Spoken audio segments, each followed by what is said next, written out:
जी अस्सलाम वालेकुम। कैफेट lecture 100 part B, जिसमें हम इंटरनल कंट्रोल सिस्टम को डिस्कस करने जाने। कल आपके साथ डिस्कस किया था सिस्टम पेरोल का, और आपको रीडिंग करने के लिए कहा गया था। रीडिंग में अगर कोई प्रॉब्लम हो तो पूछ लीजिए। रीडिंग में किसी किस्म की प्रॉब्लम हो तो पूछ लीजिए। पेरोल सिस्टम में कल हमने इसको 4 हिस्सों में क्लासिफाई किया था। ज़बानी कलामी मैंने डिस्कस कर, बुक से रीडिंग रह गई थी। ठीक है, तो बुक से रीडिंग आपको मैंने कहा था घर जाके आपने रीडिंग करनी है। इसमें कोई प्रॉब्लम हो तो पूछ लीजिए। तो कोई प्रॉब्लम हो पूछ लें। सबसे पहले calculating gross wages and salaries, इसमें कोई प्रॉब्लम कंट्रोल ऑब्जेक्टिव में या कंट्रोल एक्टिविटी? समझ आगे सारे कंट्रोल एक्टिविटीज। आगे चलते हैं। Next, calculation of taxes and other deductions, इसमें कोई प्रॉब्लम? इसमें एक्सेप्शन, अच्छा एक्सेप्शन रिपोर्ट सुन लें। बल्कि एक्सेप्शन रिपोर्ट के साथ आपको 2-3 चीजें, कंसेप्ट्स इंटरलिंक्ड हैं, आपको बता देता हूं।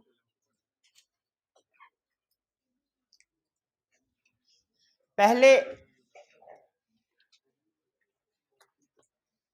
इससे पहले मैं आपको how to make test of controls ये सिखाना चाह रहा हूं। इसी कंसेप्ट की डिस्कशन के अंदर जो एक्सेप्शन रिपोर्ट वाला आपने बोला है वो भी मैं आपके साथ डिस्कस करता हूं।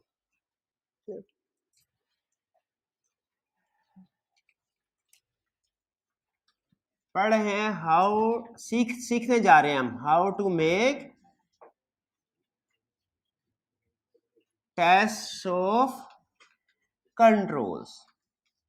यानी कंट्रोल एक्टिविटीज तो हमें याद है ना, किसी भी सिस्टम के किसी भी डिपार्टमेंट की कंट्रोल एक्टिविटीज अगर हमसे पूछे, क्या हम उसको बताने के काबिल हैं? चलिए ठीक। अब हम आपको ये सिखाएंगे अगर टेस्ट ऑफ कंट्रोल्स पूछे तो आपने कैसे बनाने हैं। जैसे था ना कंट्रोल रिस्क पूछे या किसी डिपार्टमेंट में पूछे क्या गड़बड़ हो सकती है, क्या एरर्स हो सकते हैं, क्या फ्रॉड, क्या मिस एप्रोप्रिएशन हो सकती है अगर कंट्रोल सही काम ना करे, तो हमने उसका टेक्निक क्या रखी थी? कंट्रोल ऑब्जेक्टिव्स को ही उल्टा दें। ठीक है, उसी तरीके अब इसके लिए लैदा से कोई कंट्रोल रिस्क या एरर्स फ्रॉड याद करने की जरूरत तो नहीं है। उसी तरह कंट्रोल्स एक्टिविटी और टेस्ट ऑफ कंट्रोल्स दोनों कंसेप्चुअली डिफरेंट हैं, डिफरेंट टास्क है। कंट्रोल एक्टिविटीज मैनेजमेंट की रिस्पॉन्सिबिलिटी है, वो मैनेजमेंट परफॉर्म करते हैं। टेस्ट ऑफ कंट्रोल्स ऑडिटर की रिस्पॉन्सिबिलिटी है, ऑडिटर परफॉर्म करता है। एक डिफरेंस है, इसका मतलब दोनों डिफरेंट है।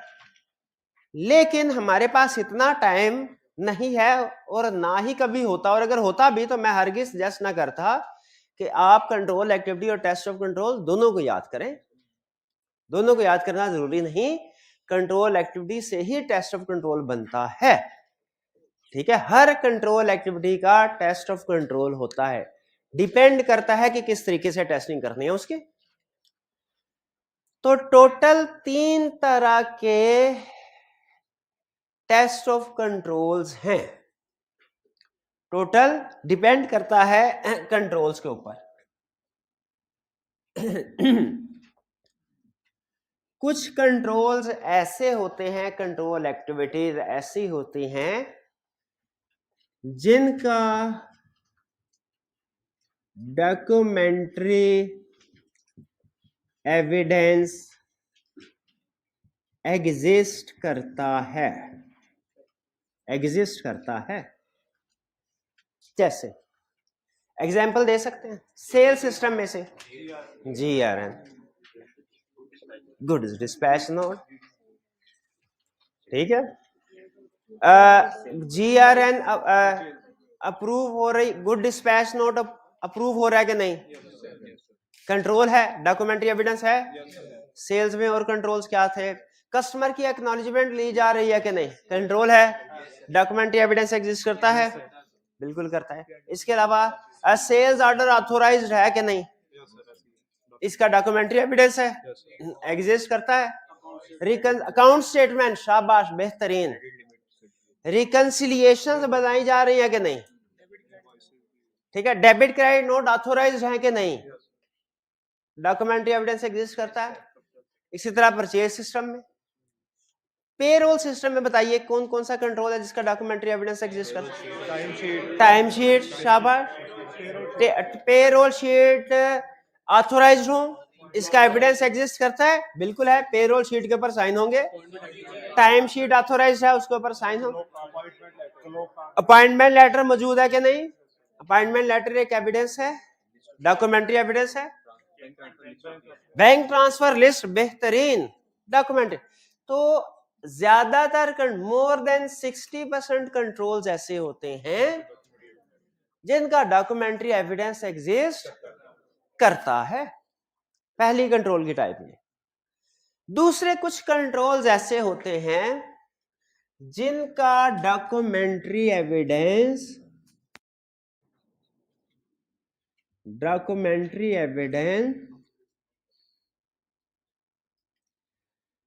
does not exist,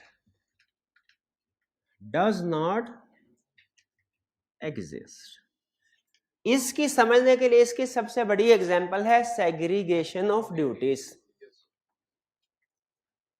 segregation of duties, एक जगह पे एक बंदा काम कर रहा है कि दो बंदे काम कर रहे हैं, जाके देखेंगे, ऑब्जर्व, फिर ये डॉक्यूमेंट्री एविडेंस तो नहीं होगा इस चीज का, ठीक है। सेग्रीगेशन ड्यूटीज का तो ये है हमारा ये। इसी तरह अगर सीसीटीवी कैमरा सही चल रहा है कि नहीं, डॉक्यूमेंट्री एविडेंस तो नहीं, ठीक है। वो तो जाके देखेंगे फिर ही पता चलेगा ना, डॉक्यूमेंट्री एविडेंस तो नहीं है। रसीदें मिलेंगे वो तो जी हाँ उसकी जो, लेकिन सीडी डॉक्यूमेंट्री एविडेंस नहीं है। सीडी डॉक्यूमेंट्री एविडेंस का मतलब कोई ना कोई सफा होगा, ठीक है, रिटर्न होगा, रिटर्न फॉर्म। तो कुछ कंट्रोल्स ऐसे हैं जिनका डॉक्यूमेंट्री एविडेंस नहीं होता। इसकी सबसे बड़ी एग्जांपल सेग्रीगेशन ऑफ ड्यूटीज, ठीक है, क्योंकि ये सबसे ज्यादा यूज होती है कंट्रोल। ये एग्जांपल आप बिल्ड कर रहे हो आपके ज़हन में। अभी तक दो तरह के कंट्रोल, एक जिनका डॉक्यूमेंट्री एविडेंस एग्जिस्ट करता है, एक जिसका डॉक्यूमेंट्री एविडेंस एग्जिस्ट नहीं करता। तीसरा वो कंट्रोल जो आईटी बेस्ड होते हैं। जब क्लाइंट आईटी सिस्टम यूज कर रहा हो तो आईटी सिस्टम बेस्ड कंट्रोल्स होते हैं, ठीक है। इनका एग्जिस्ट कर भी रहा है, नहीं भी कर रहा, यानी है तो सही लेकिन वो इलेक्ट्रॉनिक फॉर्म में है, वो आपको कंप्यूटर के अंदर ही देखना पड़ेगा। आप अगर कहें ना कि वो जैसे डॉक्यूमेंट्री एविडेंस वो साइन होते थे, वो ठप्पे लगते थे, वो चक्कर नहीं है इधर। एविडेंस है जरूर लेकिन कंप्यूटर फॉर्म में मौजूद है, ठीक है। जब शुरू में जब हमारे जमाने में हम ऑडिट करते थे, जाते थे, तो उस वक्त जो कंपनीज आईटी सिस्टम यूज कर रही थी ना, वो अपना साथ में उसमें नया आईटी सिस्टम अडॉप्ट करना शुरू किया था ना, साथ में बाज़ औक़ात डॉक्यूमेंट्री एविडेंस भी रखते थे, डुप्लीकेशन कर रही होती थी। नया सिस्टम है कि ऊंच नीच हो गई तो कम से कम, लेकिन अब हो सकता है आप डिफरेंट ऑर्गेनाइजेशन में जाएं, वहां पे सिर्फ आपको आईटी सिस्टम में ही एविडेंस, तो आपने ये नहीं कहना कि ये तो स्कोप लिमिटेशन हो गई, मुझको तो सेल इनवॉइस प्रिंट करके दिखाओ। वो कहेगा भाईजान प्रिंट पेपरलेस एनवायरनमेंट है, यहाँ कंप्यूटर में देख लें, ठीक है। अब एक अप्रूवल था, प्रेसिडेंट गया था, सीईओ था, वो गया था फॉरेन कंट्री में, सिग्निफिकेंट परचेज थी, और ये रियल केस बता रहा हूँ आपको। यहाँ पे जो परचेज डिपार्टमेंट था, उन्होंने अप्रूवल लेनी थी, ईमेल के जरिए अप्रूवल ले ली। मैंने कहा अप्रूवल किधर है, उन्होंने कहा सर ये ईमेल देख लें। ईमेल मैंने देखा ऑफिशियल आईडी से आई हुई थी। अगर क्लाइंट मुझे उसका प्रिंट निकाल के नहीं देता, क्या ये स्कोप लिमिटेशन है? नहीं, एविडेंस तो एग्जिस्ट कर रहा है। हाँ, डॉक्यूमेंट्री फॉर्म में उस तरीके से नहीं है जो डॉक्यूमेंट हम आदि होते हैं, लेकिन एविडेंस तो मौजूद है, इलेक्ट्रॉनिक फॉर्म में मौजूद है। चलिए, तो तीसरा कंट्रोल किस तरह के हैं जिनमें आईटी सिस्टम यूज हो रहा होता है। इन तीनों को टेस्ट करने का तरीकाकार अलग है, ठीक है। अब सुनिए, आपने ज्यादातर 60% केसेस में टेस्ट ऑफ कंट्रोल कैसे बनाना है। आपने सबसे पहले देखना है डॉक्यूमेंट्री एविडेंस एग्जिस्ट करता है नहीं करता, या कंट्रोल आईटी बेस्ड है। सबसे पहले ये देखना, अगर डॉक्यूमेंट्री एविडेंस एग्जिस्ट, पहले आसान कर लेते हैं, 10% केसेस ये होंगे, 60% ये, 30% ये, rough estimate. Documentary evidence exist नहीं करता, आपने टेस्ट ऑफ कंट्रोल में लिखना है ऑब्जर्व, ठीक है। अच्छा, एक सरसरी सी नजर सिर्फ ताकि साथ साथ मैच होता रहे, जरा जो जो आपके सेग्रीगेशन और ड्यूटीज के कंट्रोल है ना, एक दो रैंडमली कोई से भी देख ले, क्या उनके आगे उसने टेस्ट ऑफ कंट्रोल में ऑब्जर्व भी लिखा हुआ है?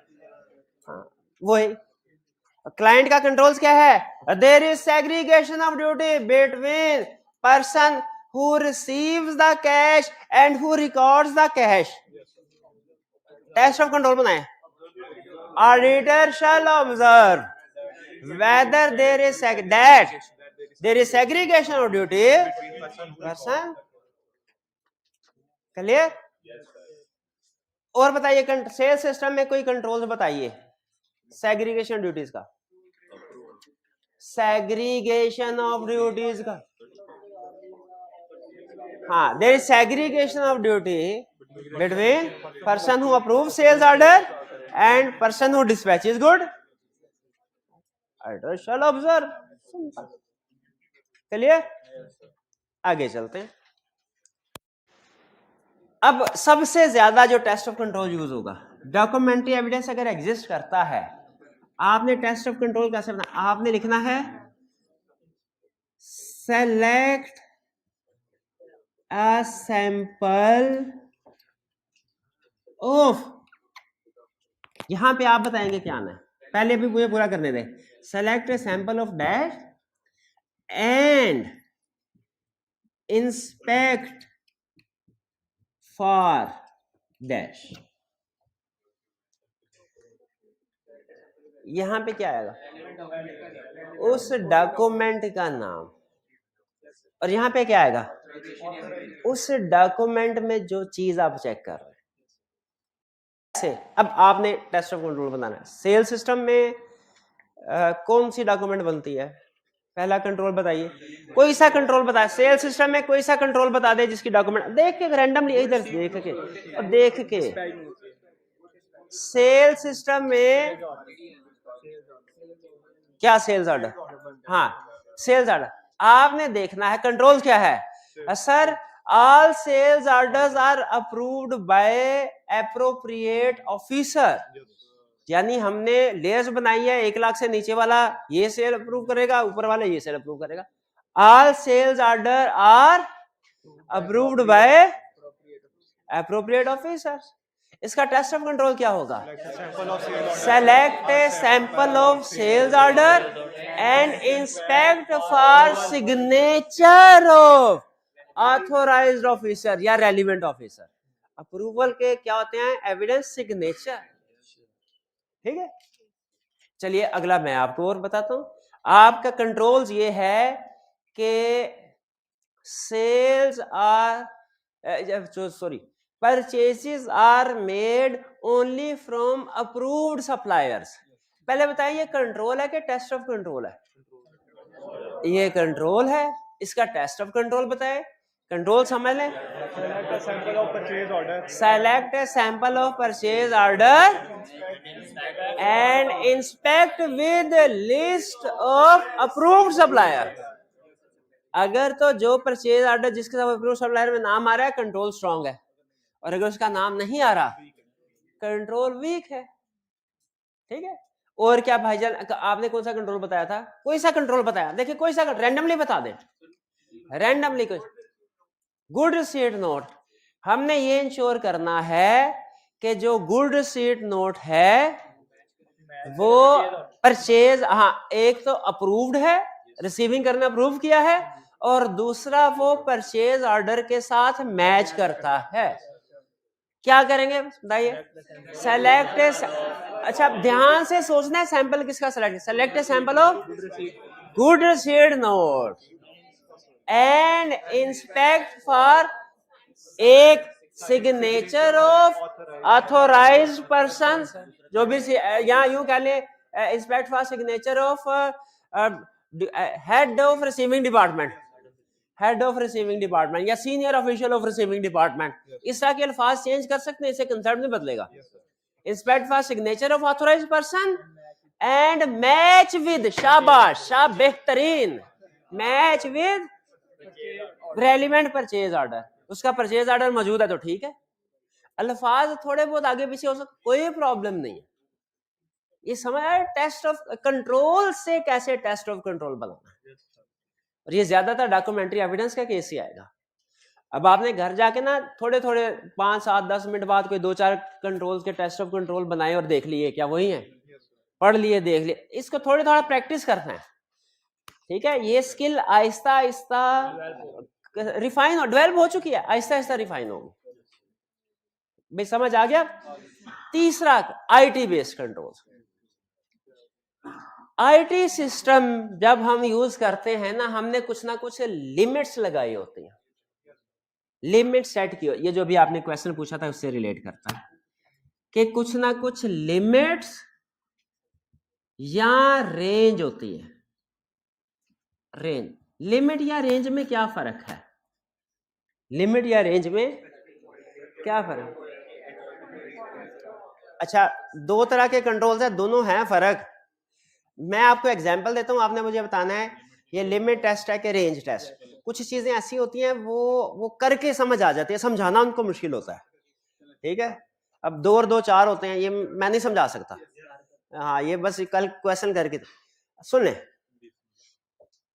हमारी ऑर्गेनाइजेशन में कंट्रोल है कि अगर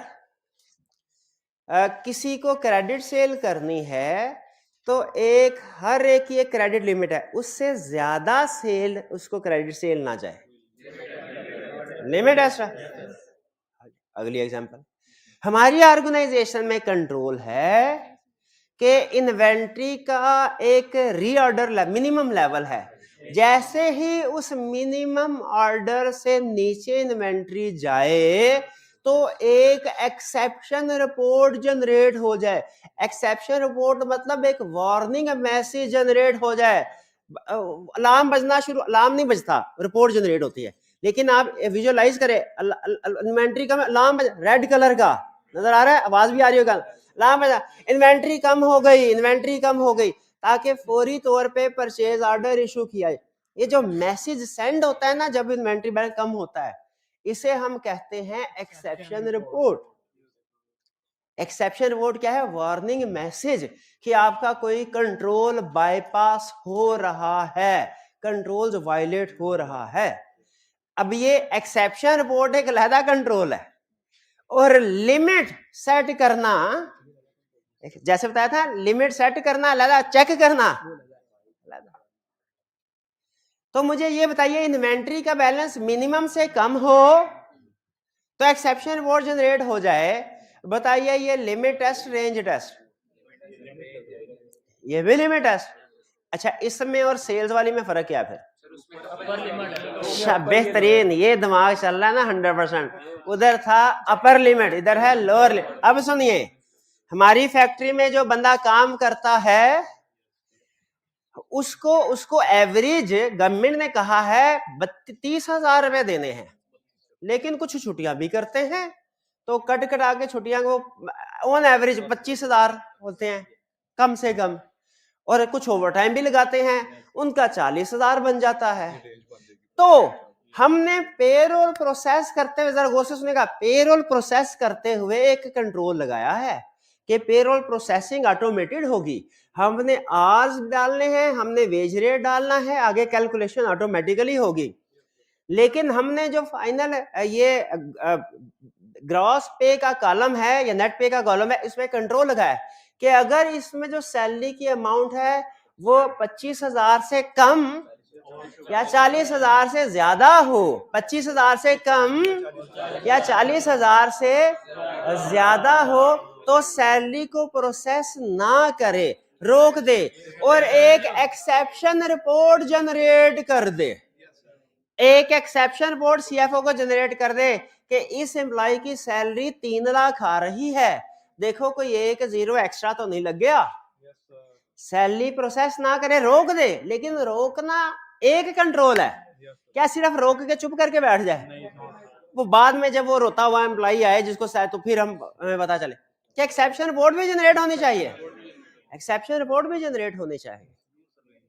ठीक है, ये रेंज टेस्ट है। शाबाश, क्लियर?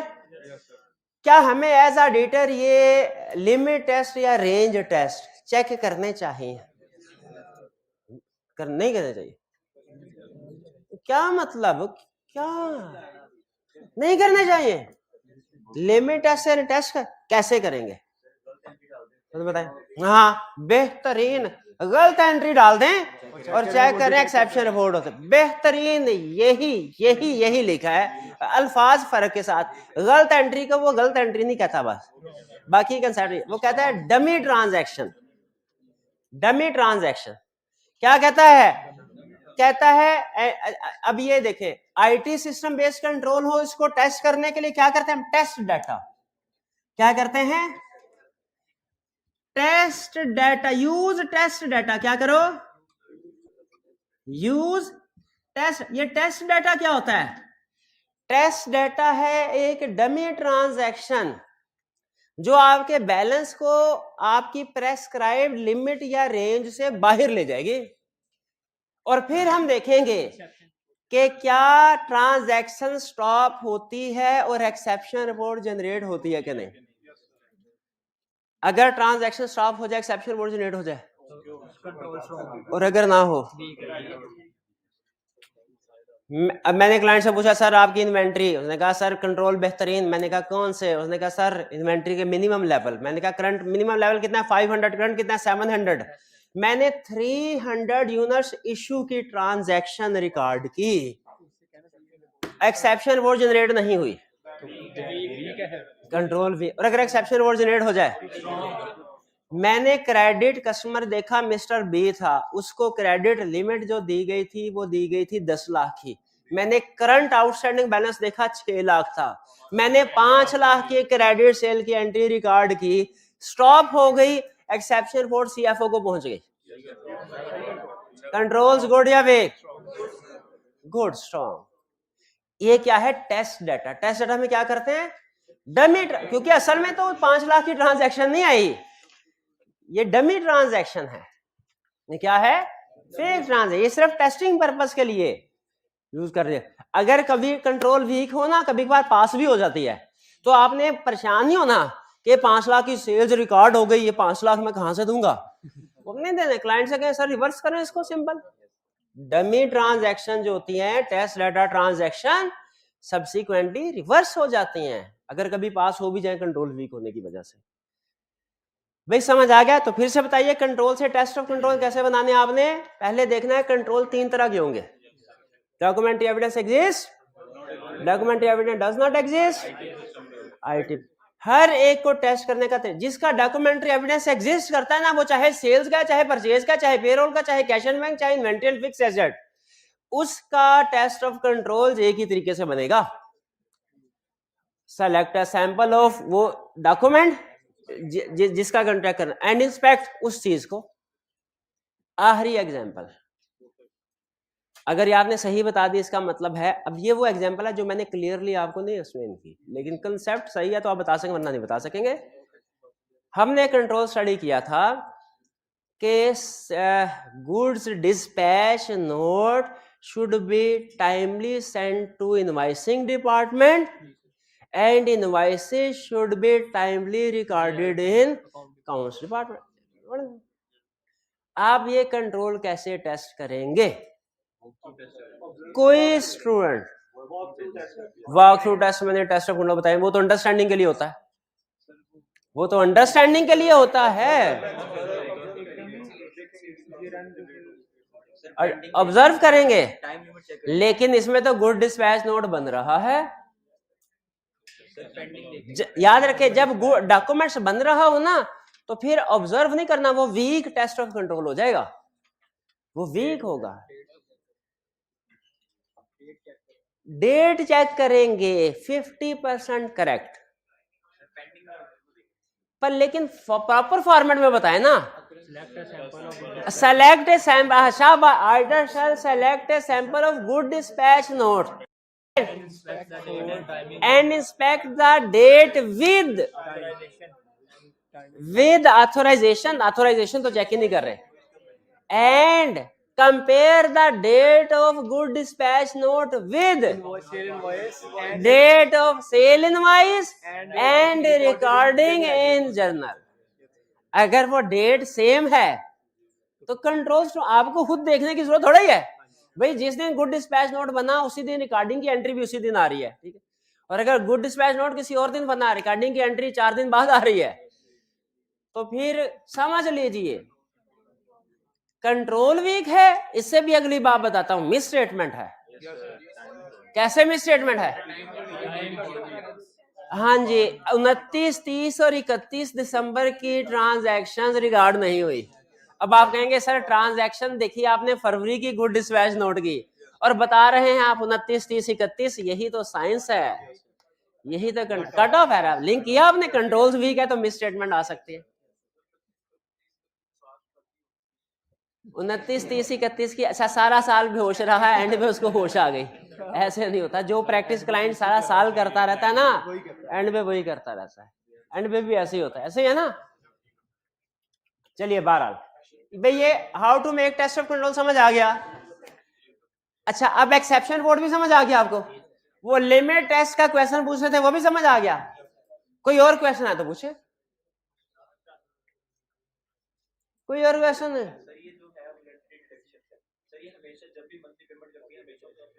नहीं, वॉलंटरी डिडक्शन की हर दफा ऑथोराइजेशन नहीं लेनी होती, एक ही दफा। जैसे लोन रीपेमेंट लोन होता है ना, उसे एक ही दफा उससे ऑथोराइजेशन लेते हैं कि आप हमें हर महीने इजाजत दें 5,000 रुपया आपकी तनख्वाह से काट लिया जाएगा।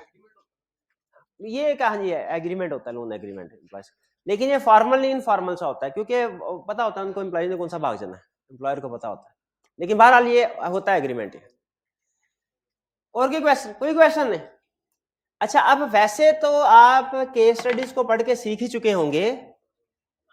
अब ये पेरोल सिस्टम को क्लोज कर, अगला सिस्टम आज नहीं पढ़ा रहा, आज आप याशी करें। आज जिन स्टूडेंट ने केस स्टडी कर लिया अच्छी बात, जिन्होंने नहीं की तो वो केस स्टडी जरूर कर लें। तो पेरोल सिस्टम ओके है, क्लोज कर दो इसको, अगला सिस्टम आज नहीं पढ़ा रहा। लेकिन एक छोटा सा 2-3 मिनट में आपको केस स्टडी कैसे अटेम्प्ट करनी है ये मैं प्रॉपर सजेस्टेड अप्रोच पढ़ाना चाह रहा हूं। हालांकि अगर आपने सॉल्यूशन देखा पता चल गया होगा, लेकिन फिर भी अपनी तसल्ली के लिए, क्या बिजनेस लॉ और सीला की केस स्टडी और ऑडिट की केस स्टडी एक जैसे नहीं? उधर एक यूनिवर्सल अप्रोच होती थी, रेलिवेंट लीगल डिसीजन बेस्ड। यहाँ पे रिपोर्ट की केस स्टडी इम्पैक्ट कुछ और है, किसी और तरीके से प्रेजेंट करना है, कोड ऑफ एथ।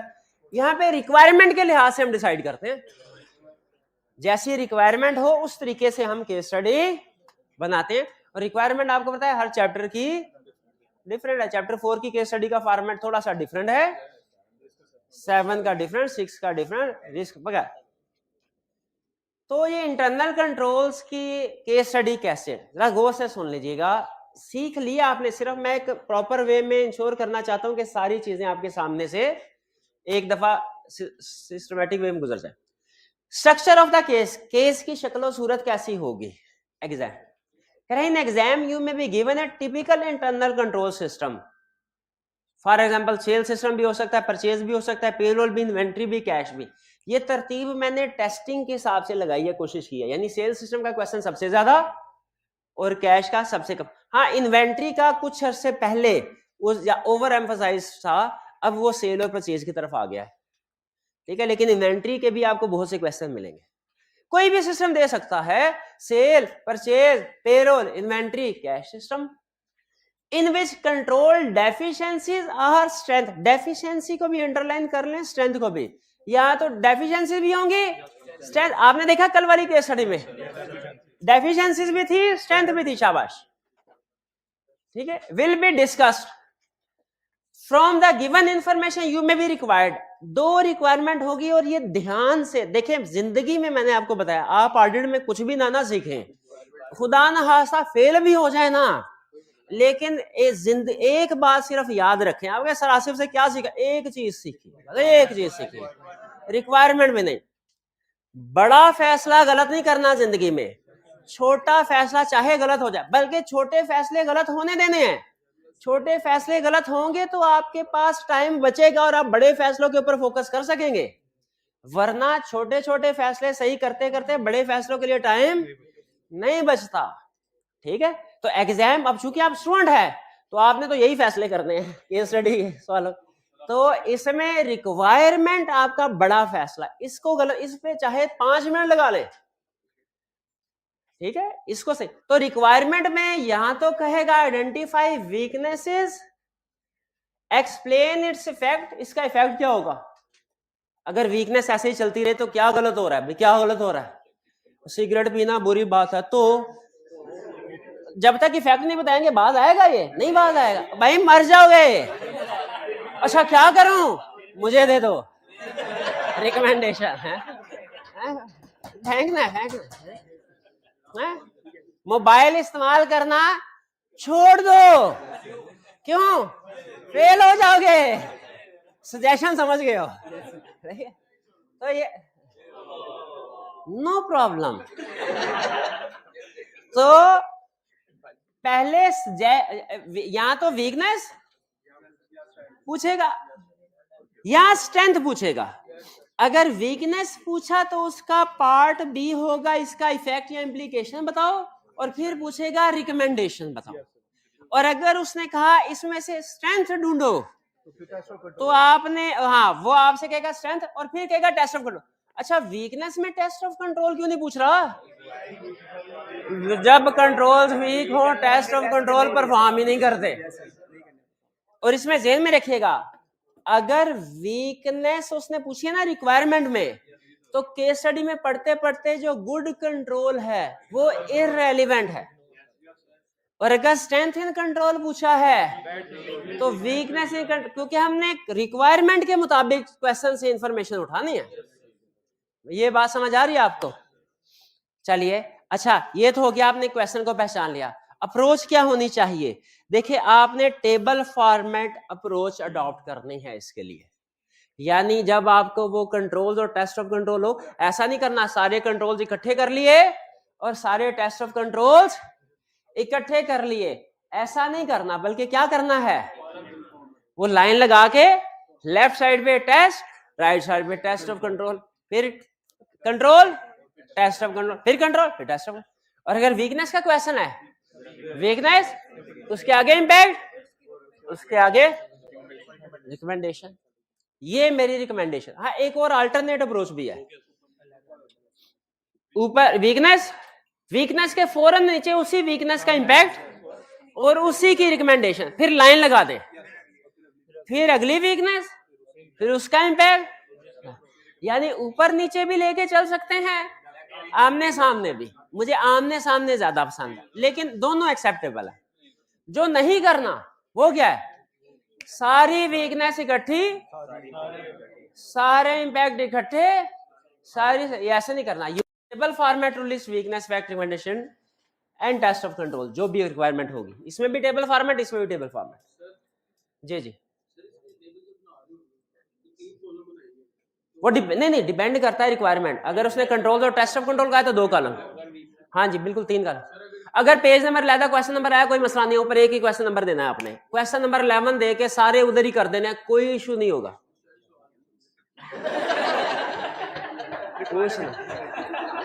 चल पूछ ले अब।